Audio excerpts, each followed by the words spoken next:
Okay Dhanna ఈరోజు okay ఈరోజు వాంకిడి పట్టణంలో ఏదైతే మండల గ్రామస్తులు అందరు కలిసి గురువారం సంతకు వస్తారు. మరి అకాల వర్షం పడి అక్కడ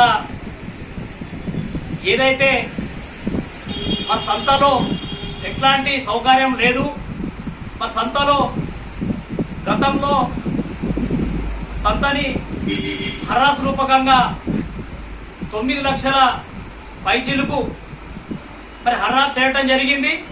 మరి ఆ పైసలు గ్రామ సర్పంచ్ కానీ గ్రామ సెక్రటరీ కానీ తప్పకుండా మండలంలో ఉన్న జనాలకు సంతలో సౌకర్యం చేయాలని వాంకిడి ప్రజల పక్షాన తప్పకుండా దాన్ని మరి నేను హెచ్చరిస్తున్నా.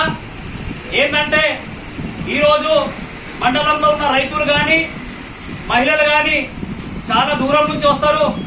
ఈరోజు వర్షాకాలం కాబట్టి తప్పకుండా సంతల మరి ఏదైతే పాత షెడ్లు ఉండేనో మరి వీళ్ళ గవర్నమెంట్ మన గ్రామ పంచాయత్ నిధులు సరిపోకపోతే మరి గవర్నమెంట్ పైన ఉన్నది కాబట్టి ఎంపీ కానీ మినిస్టర్ కానీ వాళ్ళ దృష్టికి తీసుకెళ్లి మరి తప్పకుండా సంతలో షెడ్లు నిర్మించాలని డిమాండ్ చేస్తున్నాము.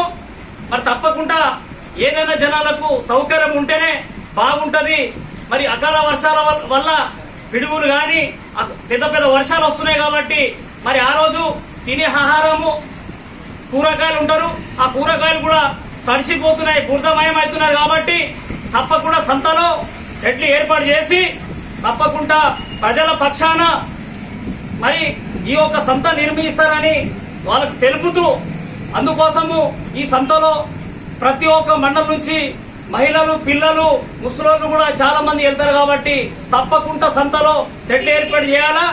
మరి గ్రామ పంచాయత్ నిధులు సరిపోకపోతే గవర్నమెంట్ దృష్టికి పోయి కలెక్టర్ దృష్టికి తీసుకెళ్లి తప్పకుండా ఈ సంతని మరి వాళ్ళకు పబ్లిక్ సౌకర్యం చేపిస్తారని ఆశిస్తూ మరి అందరూ గ్రామ సర్పంచ్ గాని సెక్రటరీ గాని మరి ఏదైతే డిస్ట్రిక్ట్ లీడర్స్ ఉన్నారో వాళ్ళు కూడా మన సంత గురించి తప్పకుండా సహకరించి మనకు వాంకిడి టౌన్ లో మరి సంత జరుగుతుంది కాబట్టి గురువారం రోజు తప్పకుండా సెట్లకు సహకరిస్తారని చేతుడిచ్చి రామ్ రామ్ తెలుపుతూ జై కిషన్ జై జవాన్.